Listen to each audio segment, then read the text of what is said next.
hello there, Dennis Prager and Julie Hartman. Dennis and Julie. What number is this? You have any idea? I was thinking that. I think it's 71. Is that right?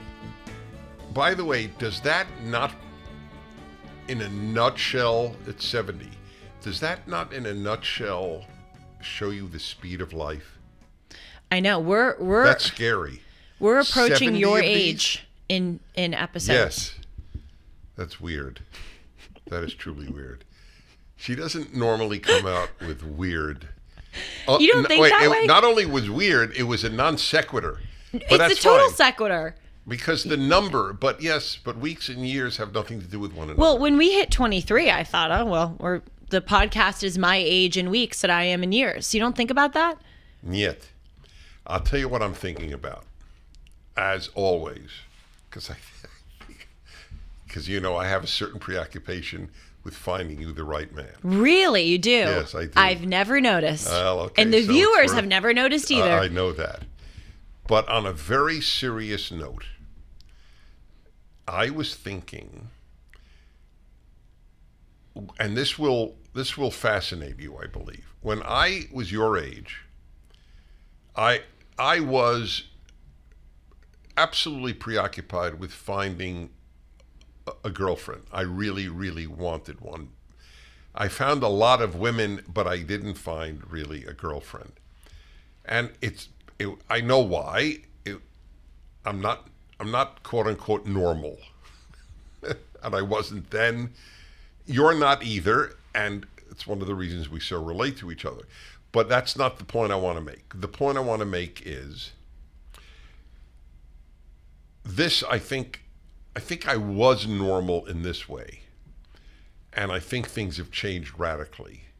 My view about finding a girlfriend, or about, if you will, wooing a woman, was that I had to woo a woman, which is the tradition until very recently. Men thought, how do I get a woman? And I thought about that a lot. And I wanted to impress a girl that was very, not fake impress, but impress. Mm-hmm. Through achievement, through personality, through the way I spoke, carried myself, things I did.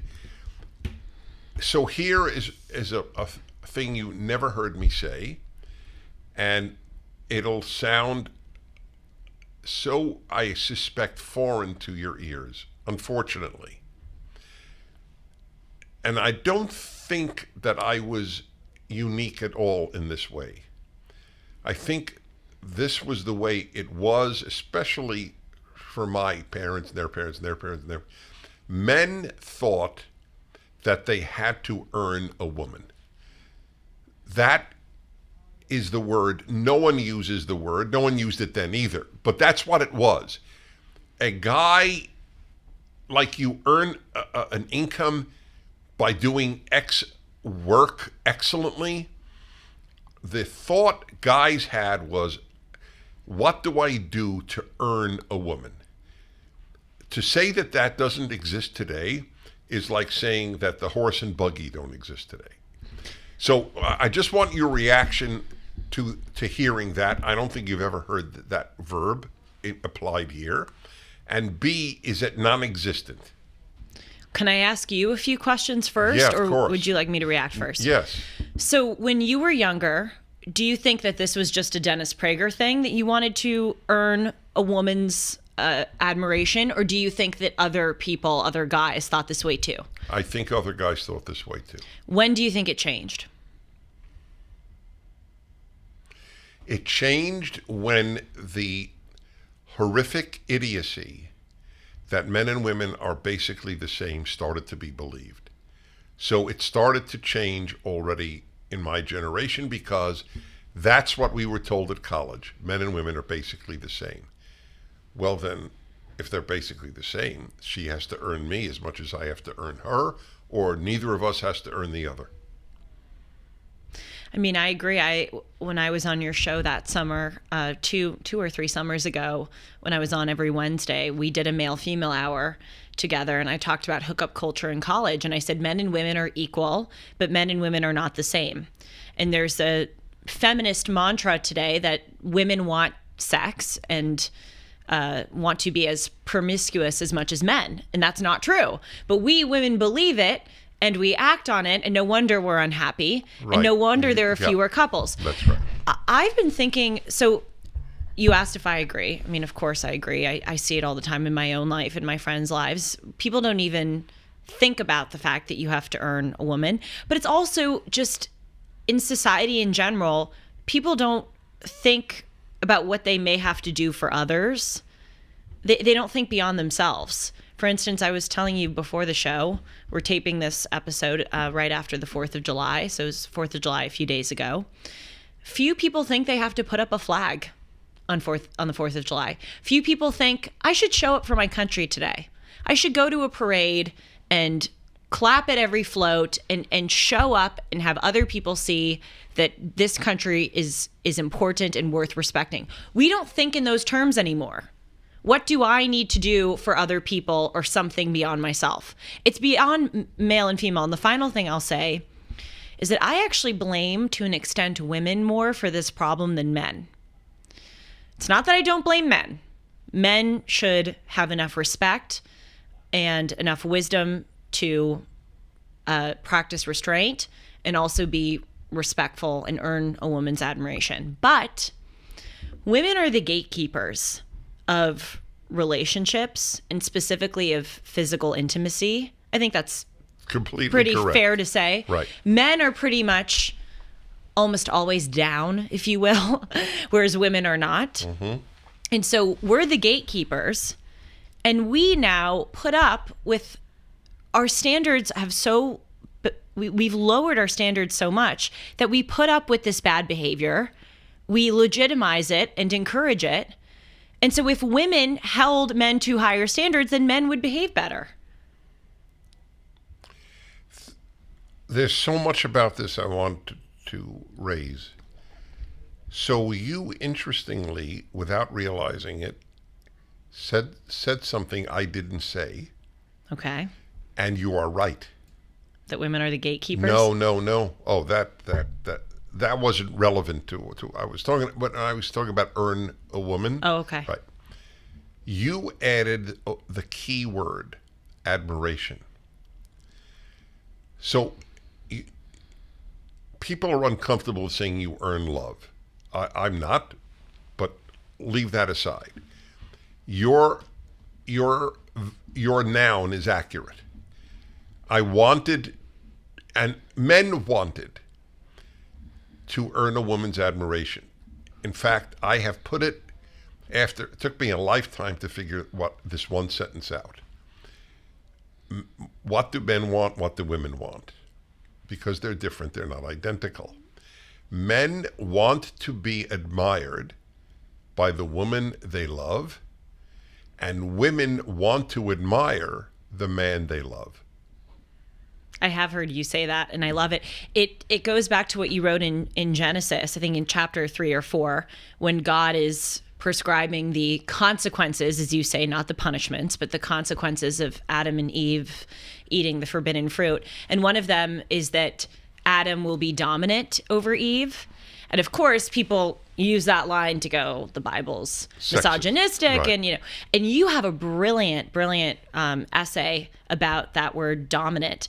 And what you said is, God already said at the beginning, literally in chapter 1 or chapter 2 of Genesis, that men and women are equal. I will make him a helper that is his equal, is the exact quote. See, I read your book. I pay attention. Do. I love it. But you say the word dominant, God didn't mean as he will rule over you and he will be a tyrant. Yes, he will be a tyrant. Right. He will treat you less than. It means that God is describing the reality that women actually want. Women, I want my husband to be taller than I. I want my husband to be smarter. I want my husband to make more money. Believe it or not, I would want him in some ways to be more popular. Isn't that interesting? I don't feel that about I'm happy for others' successes. I don't try to tear other people down. I'm not a jealous person. If someone else is successful at something, I admire them and I use that as an opportunity to learn. But I don't actively hope that other people are better at me than things, except for the man that I'm with. Isn't that interesting? And that line in the Bible describes that reality. I want to emphasize that what you folks just heard is not coming from exactly a barefoot and pregnant kitchen dweller.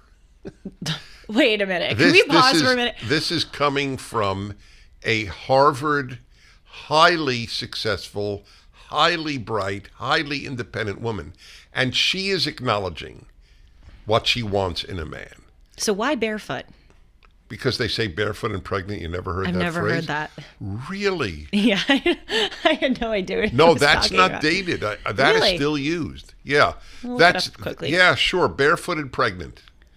By the way, look at the speed with which you type that in. Barefoot. The speed of the thumbs on the next generation. Yes, you and my parents go. No, it's not true.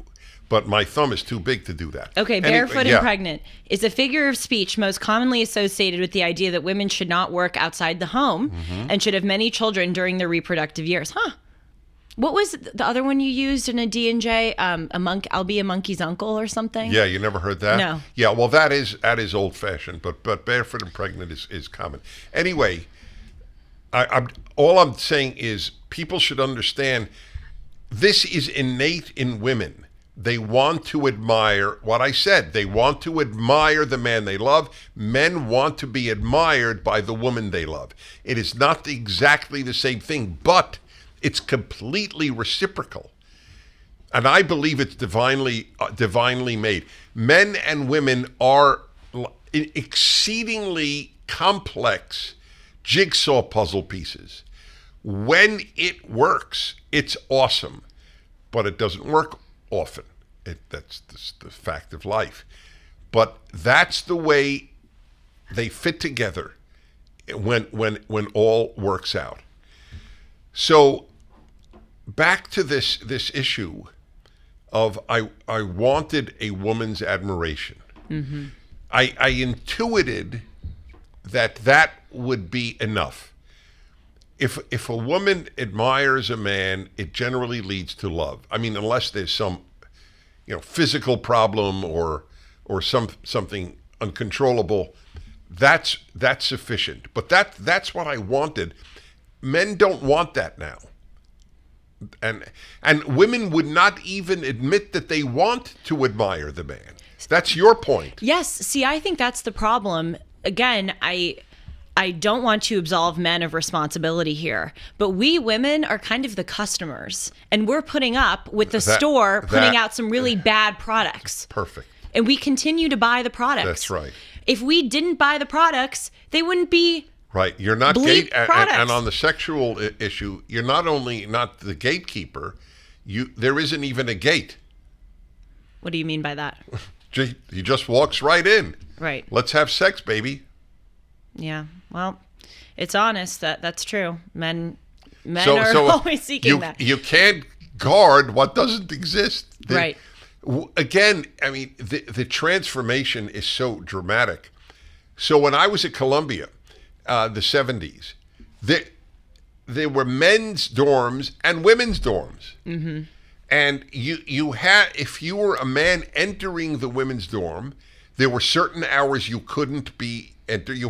She had to come back by a certain time.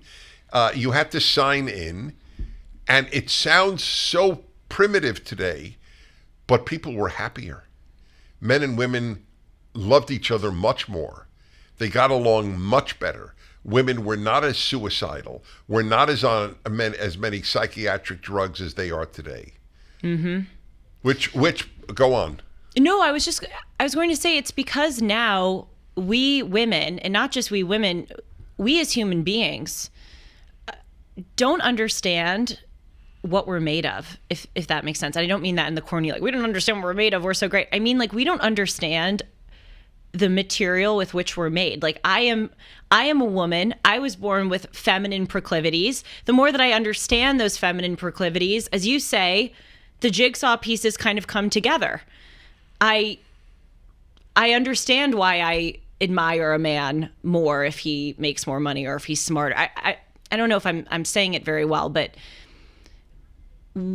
you have to understand what comes with your sex. Does that make sense? And the more that you understand it, the happier you are, because it just makes more sense. That anything comes with it. And the reason why I added on human beings, we don't understand anymore in the United States that we're fundamentally flawed. That used to be just a fact of life, that human beings are fundamentally flawed and we need moral instruction to set us straight. We don't get that anymore. And I think it leaves people, interestingly, with a sense of internal turmoil because they don't know themselves. They don't know their nature. You have to know your nature in order to be happy and healthy. There are two natures. It's so important what you said, but I want people to understand how complex it is. All of us have two natures: human nature, which is universal, and our own nature, which is unique to us. Mm-hmm. And they both have to be battled. Mm-hmm. And you have to know both. There is no knowledge of human nature today because it's dismissed. Anyone who thinks people are basically good clearly is an idiot in that regard. They may be a genius in other ways, but right. In one of the most important things in life, they're truly fools, and they're fooling themselves and others. That means they don't know the human being. They may know themselves in other arenas. I have another matter on this very issue. I just read this week in doing the constant research for the radio show, which is terrific because this is a great example, by the way, of fighting your nature. Almost everything I've accomplished, I have forced myself to accomplish. You say this, and I know it to be true, but I know it doesn't I don't see that. I know you don't. Write it down as something we have to come to. Okay. Because I will. I'll just give you the example that I was thinking of. I read as much as I do about current events because I have a radio show. Yeah, I feel the same way. I wouldn't do it otherwise. Yes, exactly. So the following fact that I just read, and it's a fact, it's not an opinion poll, it's a fact. The largest percentage of Americans in American history are not married, have never been married and are 40. The number of 40-year-olds who have never been married is the greatest percentage in American history. That's so depressing. Totally. Oh, God. 25%. You know what it was in 1980, I think? 8%. Boy, that's been quick. The really speed rapid of the deterioration is unbelievable. It's like watching a miracle unfold, a bad miracle. Mm. So I talk with you about this all the time on the air, but I want to voice it here because I think a lot of listeners will have children who may understand, and listeners, they themselves understand. We have a lot of young listeners, which makes me very happy. We just got a letter from one of them, which is very sweet. Anyway. Which one are you talking about? Which letter? Or which listener? Or Stephanie. Who is where? She's in Florida. Okay. Shout out to Stephanie. Okay. Hi, Stephanie. Yes, she's entering college. She's going, I don't know if I should say on the air where she's going, but she's going to a great conservative college, and we're very proud of her. Anyway, I feel stuck because I'm a traditional woman. I would like a man to earn my respect and my admiration. I am not down to hook up on the first date. And it's difficult for me because I go against so much of the existing culture.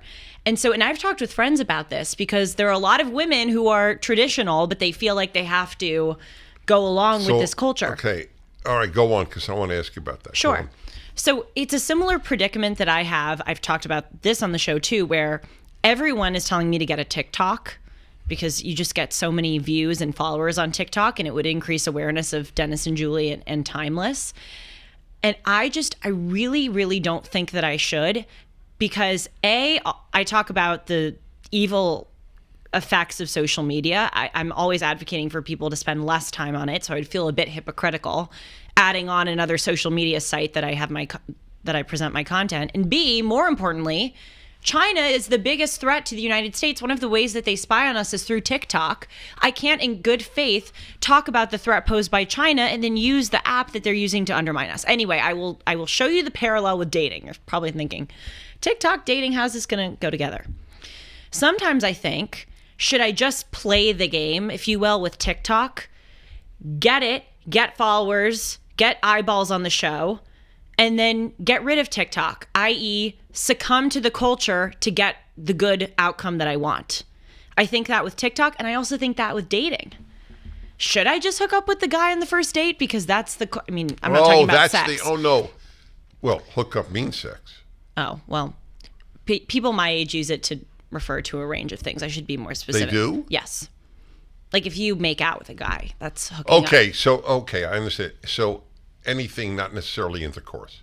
Yes. Okay, but it's some sexual act. Okay. So that's I understand your parallel. Outcome, okay, you know? So yeah, okay. We'll talk about I'm curious about the TikTok thing. But this is the issue that we're talking about. So let me tell you as a man, but I don't think one has to be a man, but I have more credibility perhaps in telling you this than if a woman told you this. A guy who, and I've had this because I've had people call them male-female hour, and they open up to me a lot. A guy who says, if we don't hook up, whatever that will mean in it, then bye-bye. It is like saying to you, I am not worthy of you.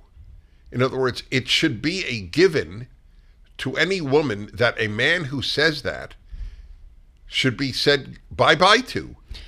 I don't understand. Well, I drop the words I don't understand. I think I do. But it is remarkable, worthy of remarking, literally, that a woman would fall for that. Well, let me interject if you don't mind. I have never encountered a man who says that to me. Men don't say, unless you're a real blankety blank. I think they say it a lot. Really? Oh, there's no doubt in my mind. Wow, I've never, thank God I've never had that. Okay. So I have a theory as to why you don't have that many dates with one guy. You've said goodbye before they get a chance. I do say goddbye pretty quickly.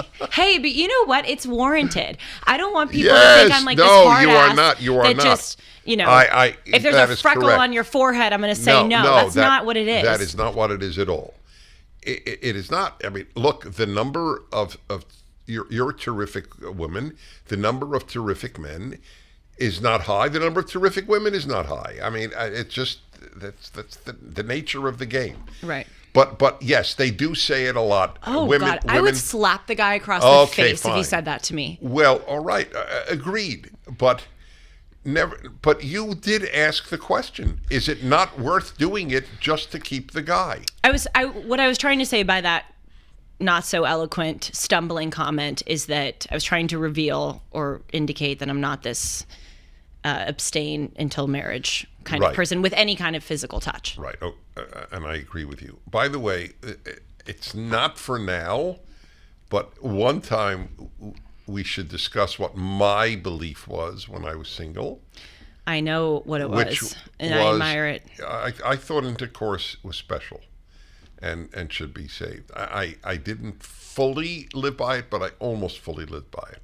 And I had a very active life with women, for better or for worse, but I did.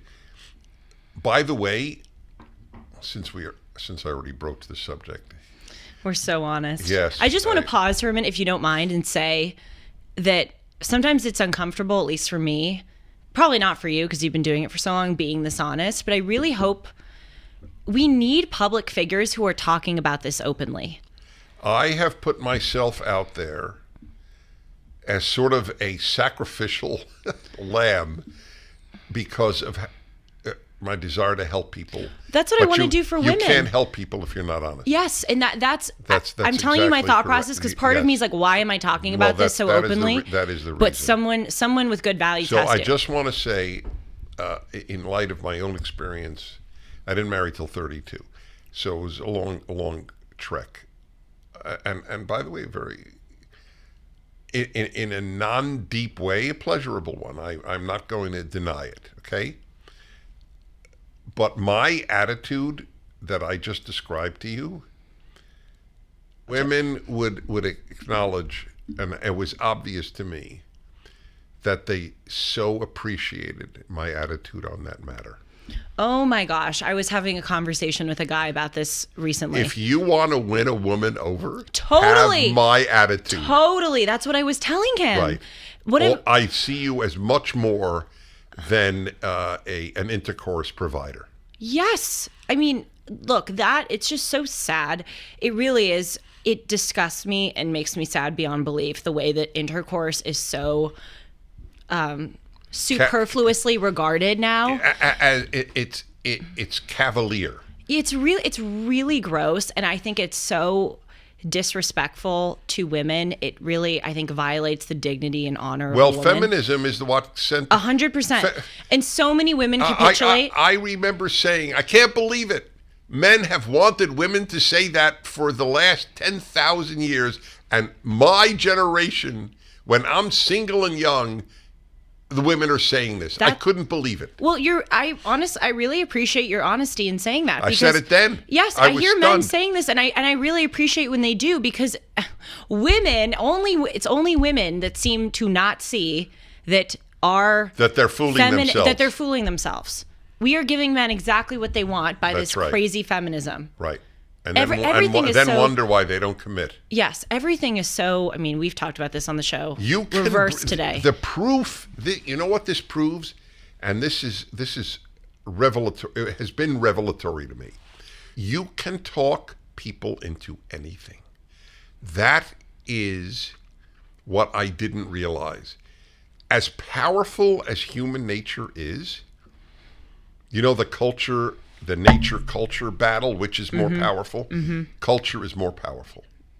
It would appear so. If you can talk women into believing that they have the same exact view of sex as men do, then you can talk people. Well, they're talking people into. If you say you're a man and you're a woman, you're a man. You can talk people. Men give birth is as absurd as women have the same sex drive as men do. Yes. So I love Jane Eyre. Shocker to everyone who listens to me. It's the book I've been reading. You know that, so Jane is in love with this guy, Mr. Rochester, who's the person that she works for. Mr. Rochester is in love with her. Do you know the first time they kiss is when they get engaged? Yeah, That's the first time they kiss. I believe it. And I mean, look, I wouldn't take that course of action. No, in my own I life. wouldn't either. Right. But you know how exciting that must have been? Yes. And and you know what? It was so sweet. Anne and I talk about this, my dear friend who I talk about Jane Eyre and all books with. They loved each other for each other. That's what they established in getting married. That's all they knew. They didn't know each other physically. I say just as if it's a minor thing. I mean, they knew each other's minds. They knew each other's souls. They really admired and loved each other. And then the physical component came. It is totally the opposite now. I have friends actually I have only a few friends who are in committed relationships. But if I think about those couples, they all started out hooking up, and then they realized, oh, you're kind of great, we should date. It didn't start with, oh, you're kind of great, we should date, and then hook up. The physical preceded the emotional. And so that's the predicament that women have now, because we're in this culture where you hook up for a few months and then they make it exclusive. Someone like me, it narrows the pool down by a large percentage. Let's put it that way. Well, I just go back to my point that the ability of people to fool themselves, if society says fool yourself, it is, and here's the kicker. Not only can you brainwash people into believing anything, even if it's the opposite of their nature, the brighter they are, the more easily brainwashed they are. I suspect that more women at Harvard, your alma mater, think that men and women are the same than at Boise State. You're right. I know a lot of people who are utterly brilliant in that they know a lot of facts and they have a fine brain. A fine brain. I mean, immensely impressive academic proclivities, and they're so dumb. So dumb. When it comes to life. Well, that's no wisdom. Yes, I've said from the outset of my career, I believe my grandmother, who never went to school, didn't graduate college. I don't think she went to school. If she did, it was only as a child. I believe she knew men better than the average sociology or psychology major at Harvard. Yeah, I would believe it. Female. I would believe it. Gold dealers are a dime a dozen. They're everywhere. What sets these companies apart, and who can you really trust? This is Julie Hartman for AmFed Coin and Bullion, Dennis's choice for buying precious metals. When you buy precious metals, it's imperative that you buy from a trustworthy and transparent dealer that protects your best interests. So many companies use gimmicks to take advantage of inexperienced gold and silver buyers. Be cautious of brokers offering free gold and silver, or brokers that want to sell you overpriced collectible coins, claiming that they appreciate more than gold and silver. What about hidden commissions and huge markups? Nick Grovich and his team at AmFed have always had Dennis's back. Nick's been in the industry for over 42 years, and he's established a reputation built on trust, transparency, and fair pricing. If you're interested in buying or selling, call Dennis's friend Nick and his team at AmFed Coin and Bullion. 1-800-221-7694. AmericanFederal.com. AmericanFederal.com. So this is a little bit of a non sequitur. What did you say? Oh, you said that my saying that we're approaching your age in Dennis and Julie episodes was a non sequitur. This is a sort of non sequitur. What do you think about women taking men's last names when they marry? I'm a big fan of it. Why? Well, that was part of, I'll give you a few reasons. They're not in order of importance necessarily, but as they come to my mind. But that is related to, I have earned your bonding to me. So much so that you have taken my last name. Look, it is impractical. The hyphenation thing is just not practical. What are your children going to do if they marry someone hyphenated or even non-hyphenated? Let's say I'm Jones O'Neill, okay? Madison, is that a modern girl's name? Maddie? Yeah. All right. Maddie Jones O'Neill. I marry Bill Burkhart. So we hyphenate that.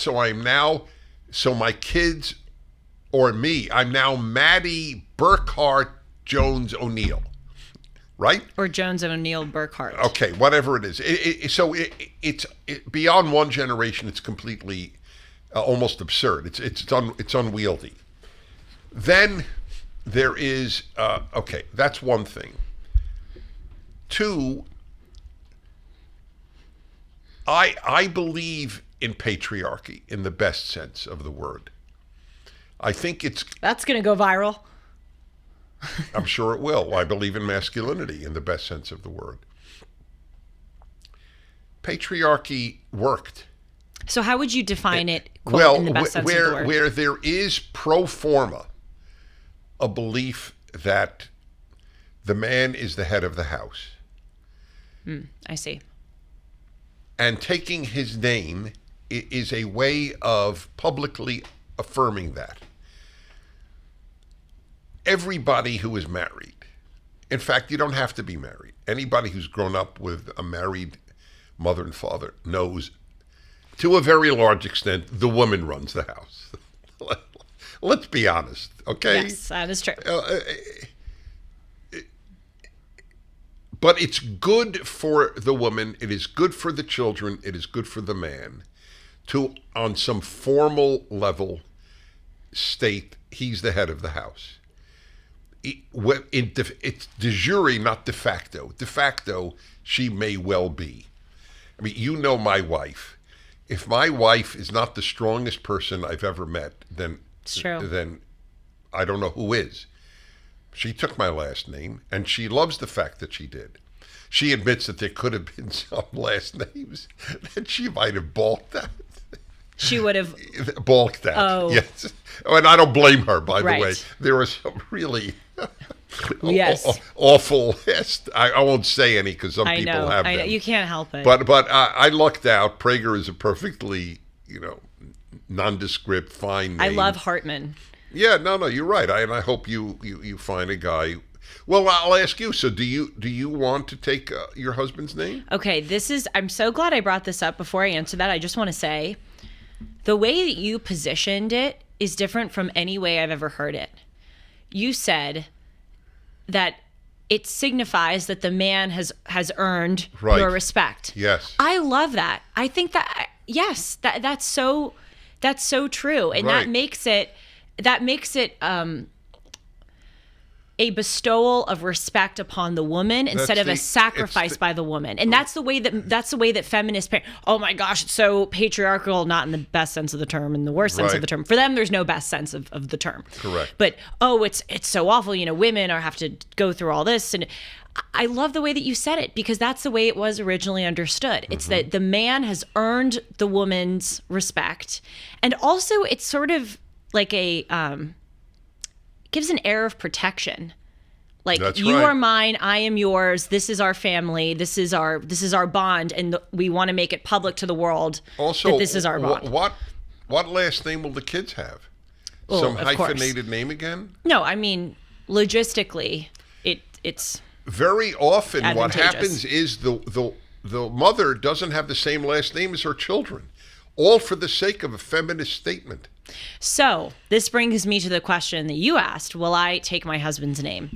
I have to say, I'm a traditional woman. I don't know if I will. 2 reasons. Okay. A, I like Julie Hartman. I think it has a good ring to it. I've always really liked my name. Number 2, professionally, especially because I intend to have a public professional career, I think it's better to keep my name. But I also see myself, if I find the right person and, obviously I want to start a family, I could see myself doing it. But I may not. Right. I don't judge you on either grounds. I think with the right guy, you would.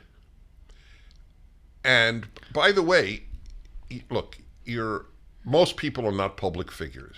Presumably you will be, or continue to be, or already are. And it's understood that that's the name you're known by. On the other hand, so I'm curious, did Megyn Kelly, was she always Megyn Kelly, or was she married to a Kelly? No, she's not married to a Kelly. Uh-huh. Okay. So, but I wouldn't be surprised if she gets mail to Mrs. and whatever her husband's last name is. So you can do both. In your personal life, you're his last name, and in your professional life, you're that name. So what is it?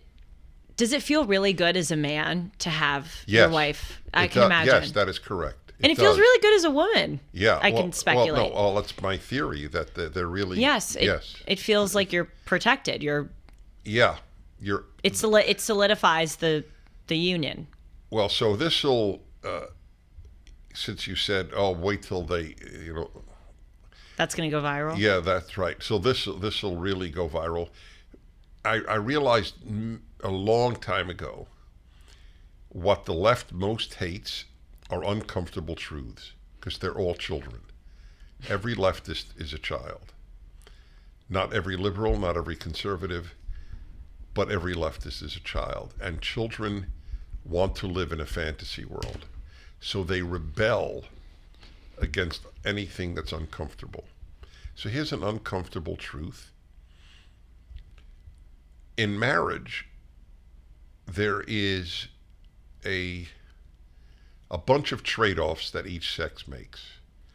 So let's say she's made the trade-off, I'll take your last name. So here's a trade-off that a man makes. Men give up their sexual nature by staying monogamous. That's just a fact. That's a fact that the left denies because of their childish nature. That it's an unpleasant truth. Everyone knew this all of history. But we live in the age of denial of truths. And for most women, let's put it this way, for any woman happily married, and I don't mean giddily married, just contentedly married, monogamy is not a major challenge. Mm-hmm. No matter how happy a man is, monogamy is a challenge. Because that's not his nature. His nature is polygamous. And gay men are the proof. Ami Horowitz, the great filmmaker, you know Ami. So he just told me his next film, and PragerU puts it out, among others, is he was at a gay pride parade. Event. Yeah. So he asked gay men, how many sexual partners have you had? Oh. And he asked gay women, how many sexual partners have you had? Gay men the minimum was in the hundreds, many in the thousands. The average lesbian was under 10. Well under 10, but certainly under 10. Which comports with every study I ever read about the issue. If you want to know male sexual nature, go to the gay community. Because all the misogyny nonsense and all these other things, or culture, it all falls by the way. Gay males generally can act out their nature. Because they're pursuing men, not women. Women control male sexual nature. So men, in getting married, make a sexual sacrifice to be monogamous. By the way, it's a sacrifice well worth making, in my opinion. And I am faithful. It is a non-issue, but I am a male, and I know men. So there is a contract, as it were. I give that up, and you give certain things up too. That's how a family is made. That is how a marriage is made. Not I do whatever I want and you do whatever you want. It just can't work then. That's with every relationship. I mean, the most prominent example is husband-wife, but that's with parent-child, friend and friend, boss and employee. You always have to make sacrifices for the other, or make the relationship work. Oh gosh, what was I going to ask? Bingo, everyone. I wonder how many bingos we've gotten. Oh, you didn't write it down? No. Damn it. Yeah. For those who don't know what I'm talking about. Pen and paper. I know. Well, usually you do too, because we sometimes forget. But you should check out the Dennis and Julie bingo, which is really fun. There are people who send me, like our listeners, they DM me pictures of them playing it. Do you know what DM means? No. Direct message. Really? Yes. Anyway, back to... How do they send you a direct message? On Instagram. Do you know what Instagram? No, I'm kidding. No, I vaguely know it. I wish I didn't know it. Yes. So, okay, I did write it down, as it were. I thought that I didn't. What you just said about uncomfortable truths goes back to what I said a few minutes ago when I took a pause and said, look, at least for me, sometimes it's uncomfortable to go to to these realms. Not terribly uncomfortable, but a little bit. But I feel such a responsibility, especially as a young woman, to talk about these issues openly. Also, I'd like to tell the audience maybe one of the most wise things you've ever said to me, which is saying something, because you've got a lot of wisdom in you. It was one of the first times that I met you when I was working for you, and you were talking about something on the air that was gutsy. I don't remember what it was. Oh, it was vaccines. I remember it was during COVID, and you were urging people to reconsider their wanting to get a COVID vaccine. And I asked you during a commercial break, I said, how do you filter whether or not you should say something? If it's maybe, sometimes it may just not be worth it to go to the vaccine place, for instance, because of all the crap you're going to get. And you said, I have one rule. Is it true? If the answer is yes, then I say it. Mm-hmm. I really appreciated that. And I have tried to live by that in my professional career and in my own life. Is it true? Then I'll say it. Doesn't matter if it's uncomfortable. Also, I want to understand the world that I'm living in. I want to understand the life that I got. As I said earlier in the show, you're a happier, healthier person when you understand your own nature, both your own individual nature and your human nature and your gender's nature.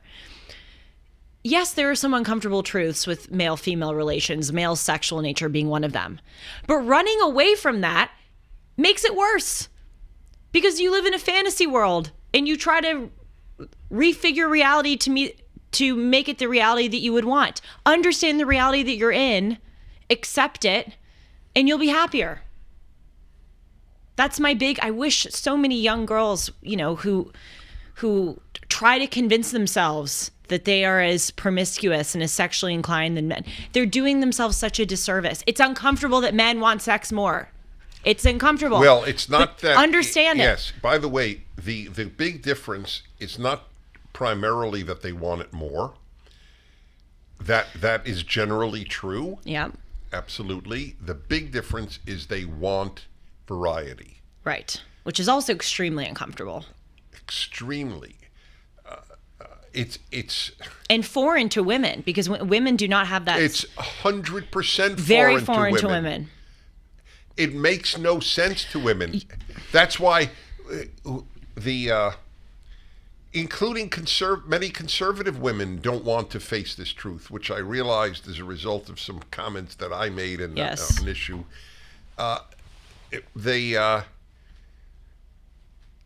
What? I'm not enough for my husband? What kind of nonsense is that? That's not the issue. You're not enough. There's no such thing as enough for a man. It doesn't exist. This is the point. Understand King the uncomfortable Solomon had truth. 1,000 wives, okay? Wilt Chamberlain had thousands of sexual partners, the famous basketball player, because he could. Right. And no woman fantasizes 1,000 men. The idea is preposterous. It's actually repulsive to a woman's nature. Okay, I hope this makes sense. It makes sense in my head, and I hope when it comes out it's going to make sense. I believe that the truth is good as opposed to evil. And I hope, bear with me a little bit here. And so when you just said women feel like they're not enough if their man wants multiple partners, I believe if you understand the truth, you will feel happier again, because the truth is good. It's not that you're not enough. That's go on. I hope I'm making sense. No, you are. It's not that you're not enough. Finish it's not. The sentence. It's not that you're not enough. It's that the reality is you can be Beyonce, as we saw, and Jay-Z, because he's a man. Well, desires that's the proof. Many women. Men married to the most gorgeous women on earth cheat, right? Yes. So it's not you. Now, there are occasions where an infidelity is in part caused by the partner, male or female. But that's not the issue. The issue is not that you're not gorgeous or desirable or whatever. That's his nature. He has to fight it, but that is his nature. And it is, as you put it correctly, beautifully, foreign. It is just foreign. I've said all of my life, telling women about male sexual nature is like having humans understand orangutans. It's true. I feel like I can get a lot of people. I honestly, I think I could understand kidnappers or thieves of better than course. I could understand men's sexual nature. That's correct. That you can. is totally foreign.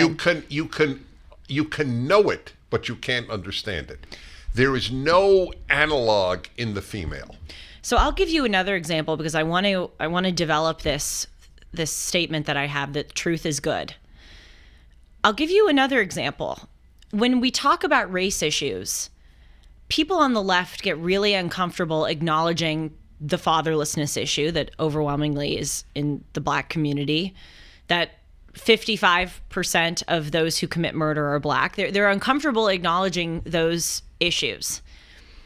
And I think it's because they're afraid. I mean, there are a lot of reasons, but I think some people are afraid of acknowledging those issues because they're afraid it's going to descend into like a eugenicist argument that Black people are inherently have proclivities to commit crime and run out on their families more than.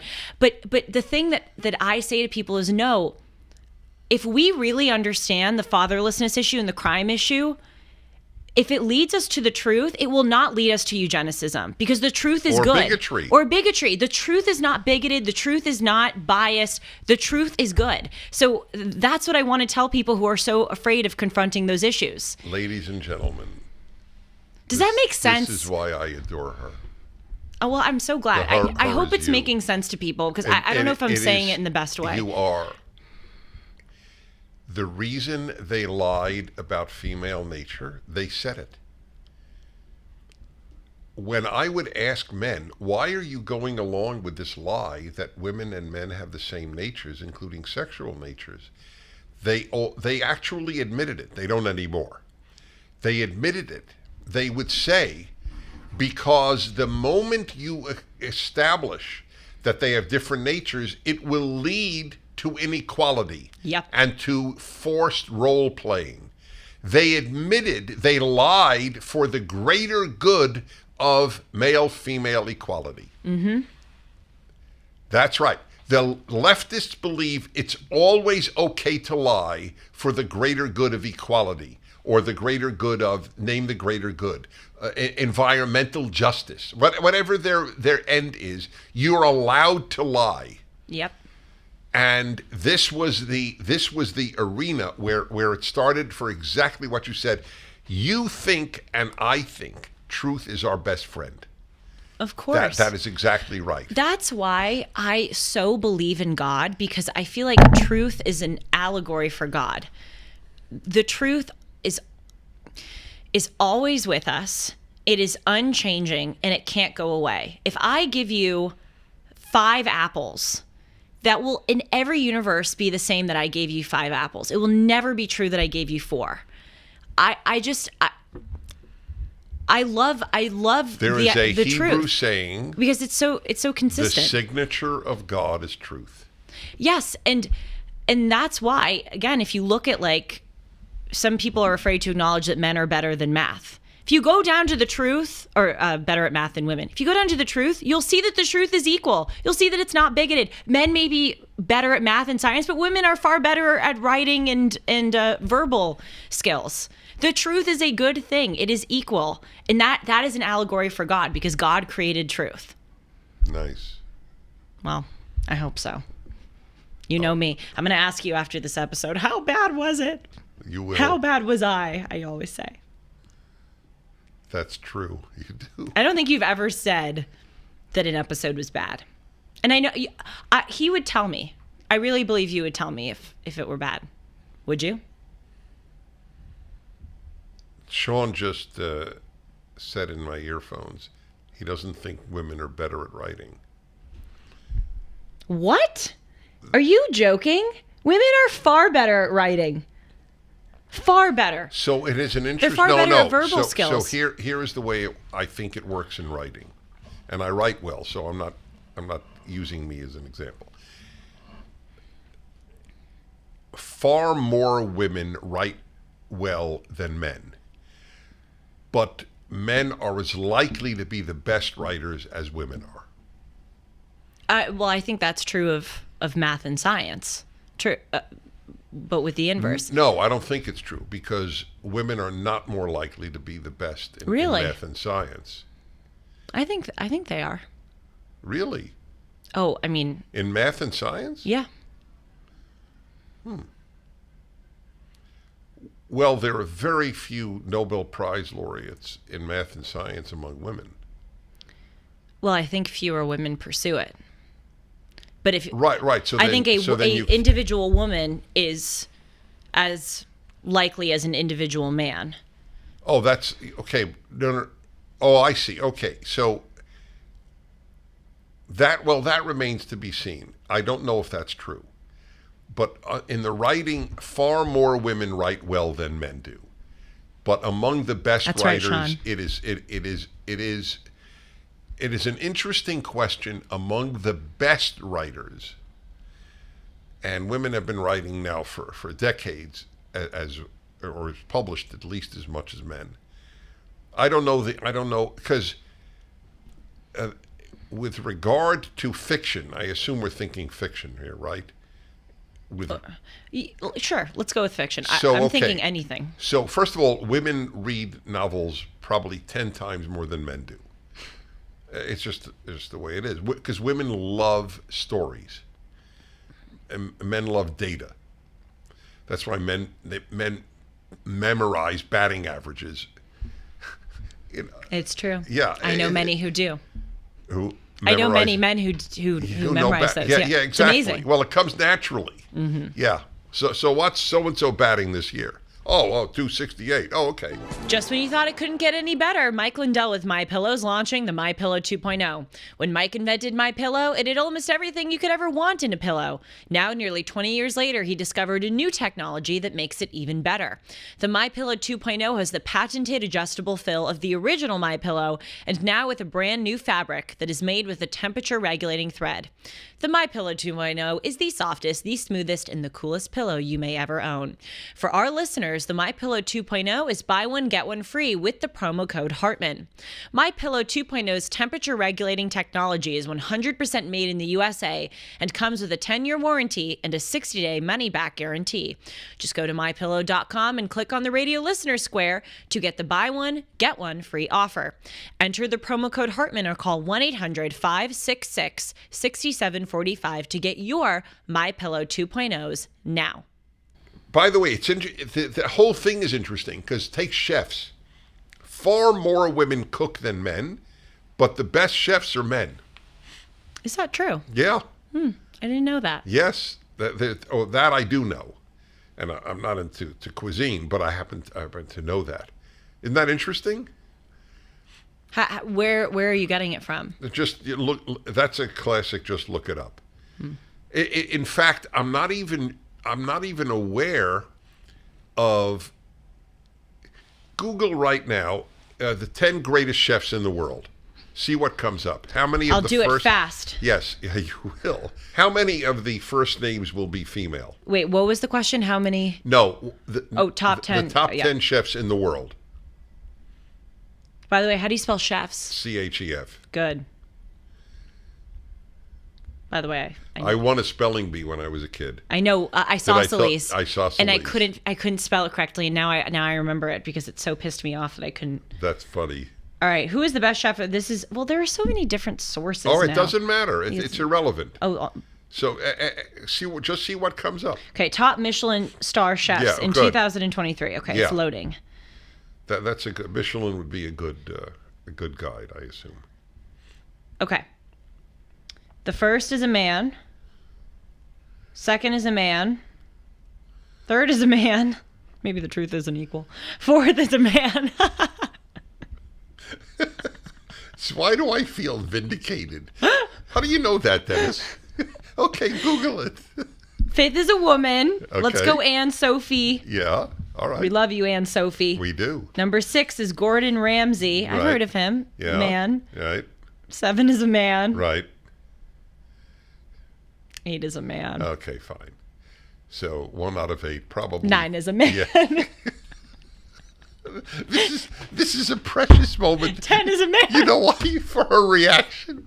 That's why this sucks. That's why this is precious. Okay, I retract that the truth is equal. Damn you, truth. gosh, there was only one female. That's crazy. Right. No, but why it's so interesting is far more women cook. Yes, that's right. That's why it's so interesting. By the way, Oh, it will remain, I believe it will remain true in composing music. There were so many women composers today, but 100 years from now, you will still have the greatest composers are overwhelmingly male. It's just the way the brains are made. That's all. So what are women better at than men? Finding flaws in men. Oh, God. Oh, no. That was dedicated to your dad. Yes, that's true. For those who are unaware. Tell people the story. Yes. It is precious. So all the great stories harken back to the first few days I was working for you because I was so, aware of everything you did, wanting to learn. I was at your house and we were looking at some of your language books. My favorite thing to this day is to go to your house and look at your library. It's so fun. We were looking at some of your language books and you turned to me and you go, wife is Sanskrit for flaw finder. She who finds flaws in her. Because Dennis is always going, the Hebrew root of blah means this. So I'm like, oh my God. And I said it with a straight face. You said it totally straight face. I'm like, oh my gosh, I'm going to go home and tell my parents. So I go home at the dinner table. How's your time working with Dennis? What did you learn? I'm like, oh, he's such a, he loves all these languages. He speaks all these languages. He knows so much. Did you know that wife is Sanskrit for flaw finder? And my dad just starts cracking up. And then I realized I had been played. Right, but I didn't say it to play you. I say it. You probably thought it was clear that you were joking. That's right. I had no idea. Yes, that's exactly right. But every man knows how accurate it is. I would say women are far better at details and remembering things. They're far more detailed. Yes. I would say women are more organized than men. And well, it may sound trivial, but in life, it's certainly not trivial. It's not the same as composing symphonies in some great macro sense, but in every man knows women find things far more than men do. I know it's not trivial, but if you lose something, that's more important than Beethoven's Fifth. I mean, do you know my story about I couldn't find my tablet in my hotel room? And your wife found 1,000 miles from home. I called up Sue, where's my tablet? She told me exactly where it was. But by the way, it is a very interesting question. I don't want to evade it or avoid it. What are women better at than men? So it is. Well, first of all, because we live in a sick society, and I mean sick the whole West. What I'm about to say will sound condescending, but only among people on the left is it condescending. If you have a baby, women wake up when a baby cries far sooner than a man will. The species is dependent upon her sensitivity, her light sleeping, to hear the problem with a baby. Mm-hmm. And when all is said and done, that's more important than novel writing. But in a society that doesn't value anything having to do with home work, it's not valued. But on those matters, there's no competition. It's the ultimate irony because the left says that women in the home are disrespected, but they disrespect homework by devaluing it. Forgive me, I'm interrupting. And Forgiven. They are speaking about themselves just like when whites on the left say all whites are racist. They're speaking about themselves. They're not speaking about me. I know I'm not racist. Yep. Well, I have come to see in the past few years how extremely important homework, not homework, school homework. Homework. Yes, not school homework. You taught yourself languages instead of doing homework. Home space work, raising a family. I mean, that is, as I was listening to Andrew Clavin the other day, he said that is the most important job in the world. And I used to think that was a throwaway line. People go, oh, being a mom is the most important job in the world. I'd be like, okay, you're pandering. I think it really is. Well, what's more important? What is more important? I mean, it's the development of civilization. Sean said that he looked it up. What are women better than men? What did they say? Women are cleaner. That's, by the way, is that true? It's an interesting question because I always believed that, and I am told that it's not all that cleaner in women's rooms than men's rooms. You are so wrong. Oh, okay. I always no. I'm happy to be wrong. I always believed women's restrooms were cleaner. Good. But men's restrooms are disgusting. I agree with you. Okay. I'm fine. standing up for my people. No. Too many women have said to me, "You don't know because you never go to the ladies' room." Of course, some ladies' rooms are not neat and tidy, but if you Okay, took the fine. worst ladies' What room else and the was on worst the men's list? room, What else? What was on the list? They live longer. Okay, they're better at living longer. That's because they find all these flaws in men and it drives them to their grave. I really think that reading and writing and what is that, left brain? There's right brain is kind of more the communication issue theoretically, yeah. Yes, with communicating, reading, writing, I think women are better. And men are better at data, math, science. Right. I would be interested to know see, on the writing, as I said earlier, far more women write well than men, but the best writers are 50-50. So it's an interesting question, is it 50-50? I won't talk historically because there was sexism and far fewer women had access to having a professional writing career. But today, I am curious, in the nonfiction arena and in the fiction arena, what among bestsellers doesn't mean you wrote well, but it certainly means you're writing in a way that appeals to people. That's why it's a bestseller. So I would be very curious to know how many bestsellers today, how many of the top 10 are women authors and men authors. So I have a comment that's probably going to get me in trouble, but uncomfortable truths. Yeah. I'm not afraid to say them. I think that women, when it comes down to the actual writing, are better writers, but I think men, tend to be clearer thinkers and tend not to let emotion get in the way of their rationality. And I think that in turn maybe sometimes makes them better writers because of the content. Especially in nonfiction. But yes, especially in nonfiction. And you know what's sad too? We won't be able to see if it's really true that women are better writers because now there's such a war on merit, and women are being taught to not really get better at the craft, but insert woke storylines in their books. You go to the New York Times, and growing up, my mom used to read the New York Times book review religiously and really relied on it for good books. And now there's just all these black women or gay people, and there's, they could have wonderful books, but they're being chosen because they're black or they're gay. So the great female writers are not being elevated. And they're not, so we won't really know. The end of meritocracy is the end of civilization. That's what I said on Dennis and Julie. I said it's a war. The war on merit is a war on civilization. You said that on Dennis and Julie. Was that last time? 3 times ago. That's amazing. Well, because I was proud of that. But you were right. That is demonstrable. That's why North America is more successful, has been, than South America. It's been meritocratic, and they have been they made appointments by family, that is by blood, and by power.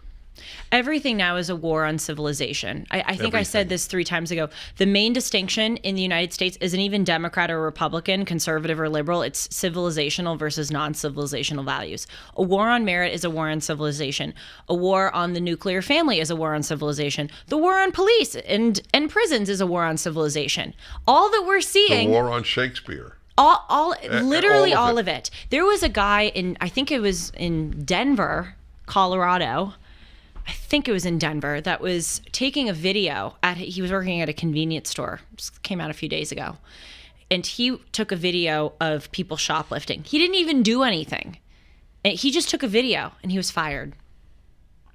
He was fired for taking a video and posting on the internet. Send me that. I will.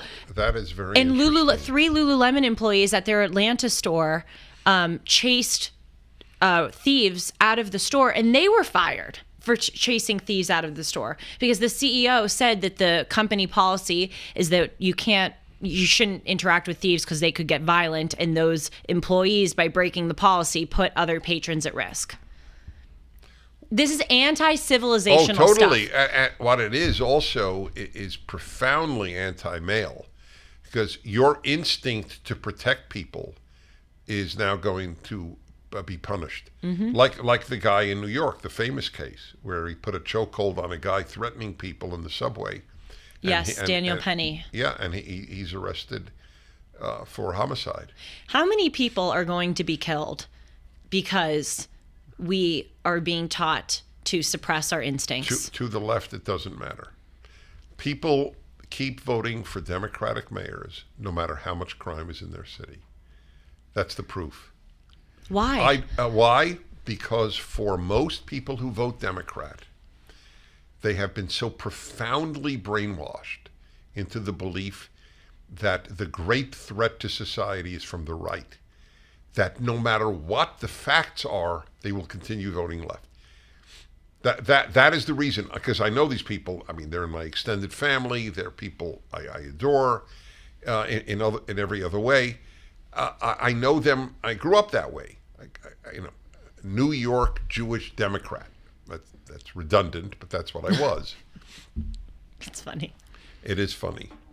As I always say, in New York, on your birth certificate, your party is permanent, your sex is changeable. Oh, God, is that true? It's so sad, but also really funny. Yeah. All right, 4 more things women are better than. He's obsessed now. Okay, go ahead. I'll repeat them to you. Yeah. Women score higher on IQ tests. Shows. Okay. Before you flex your biceps, I'll comment on it. Next. I don't have any. Women are better at seeing colors. This is really what you call. This is actually this list. Is not women's best friend. Well, you know what? I was thinking they're gonna take, what's that show that always gets you? The Young Turks, right? Yeah. By the way, the Young Turks in the Ottoman Empire were not Turks. They were mostly non-Turks. Just totally useless. Is that true? Yep. The young Ottomans were Turkish. The Young Turks were Jews, Arabs, Greek. Really? Minorities in the empire. All right, what else? Let's go. Wait. They're going to take a list. They're going to go, Prager says that women are only good at cleaning, seeing colors, and finding things. I never said no, only good. I know, but the that's what question they're is going to do. What is best? That's what they're going to do. Okay. By the way, I don't even have a vested interest. I couldn't care less. Of course, If I know. women composed better symphonies, I would still love their symphonies. Exactly. I don't have an agenda. I know, but they do. Okay, fine. Okay, you have no idea the nonsense. Okay, what's the last one?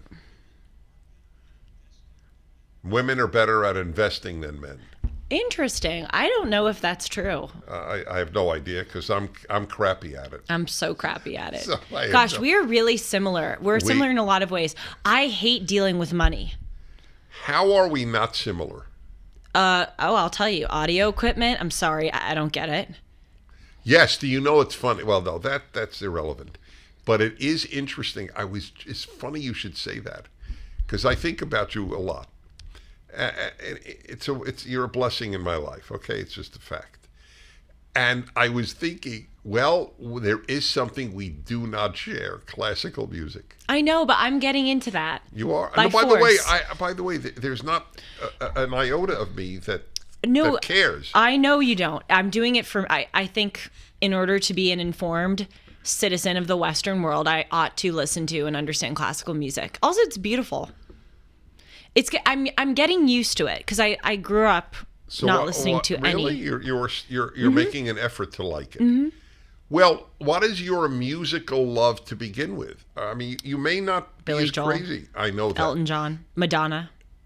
So do you love it or you enjoy it?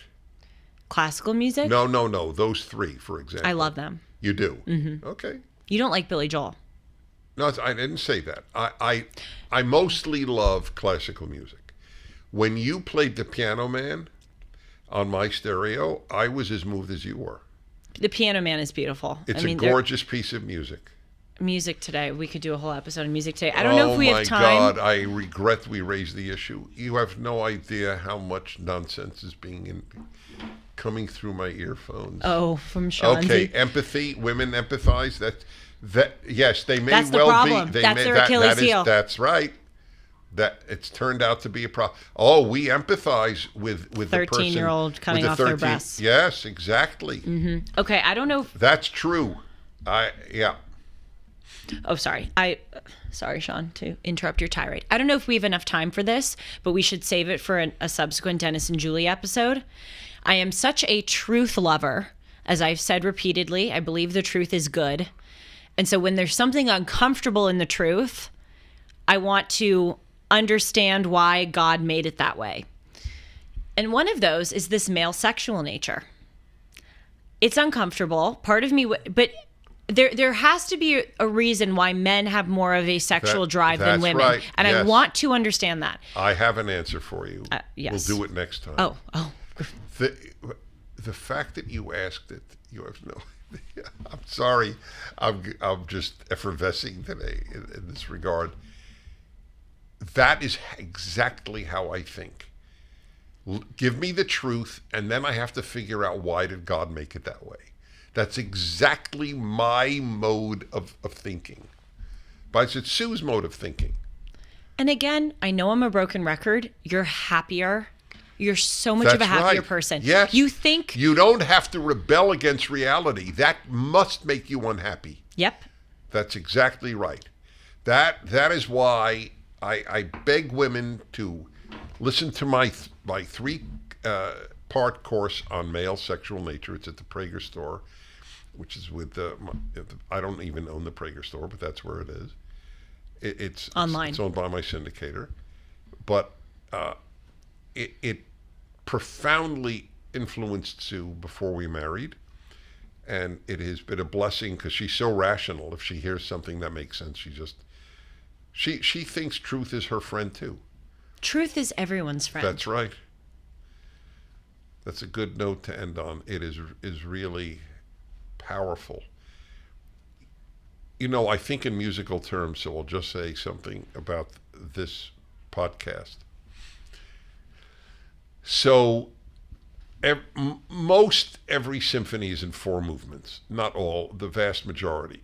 Almost all concertos are in 3 movements. Sonatas are in 4 movements, and so on. This podcast was in 1 movement. That's how I think about it, which is very rare for a symphony. In fact, it's almost unheard of. But that we went on really on 1 topic.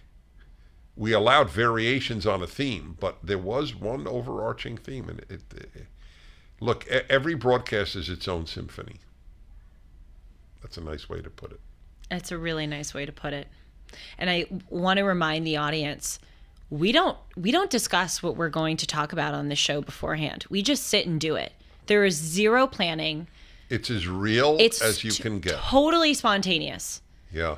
And it just maybe I think I walked in today and I told you I was going on a date or I was talking with someone, and then boom, that's what we talk about. But we don't plan any of it. I would like to be a fly. Oh, I know. We've talked about this. I want to be did I ever tell you the story of when I crashed my friend's date? No. I spied on her on a date. One of my best friends. Purposely? Yes. It was so fun. My other friend did it. We put on disguises and sunglasses and a scarf, and we're holding the menu up high. By the way, it's out of a movie. Interestingly, I would like to be a fly on one of your dates to watch him. Of course. Not to watch you. Of course. Oh, yeah. Just for the record. Oh, that I know. I'd love to. I want to see how men act on dates. I would fascinate me. You would be appalled. I would. I agree with you. We should probably have ended on the symphony note Right. instead of the you would be appalled note. You can reach me at julie@julie-hartman.com. I love getting your mail and I read all of it, even though I can't always respond. And you can also follow us at Julie R. Hartman on Instagram and Twitter. You'll see a lot of Dennis and Julie content. And Dennis and Julie premieres every Monday on this Julie Hartman YouTube channel. Maybe we Nice. should call it Julie and Dennis. Patriarchy. Dennis is first. Didn't we establish about taking the last name? There you go. What, Shanzi? He asked me to hit the mic one more time on the way out Oh, God. because I've hit it so many times. Shalom, everyone. See you next time. Bye.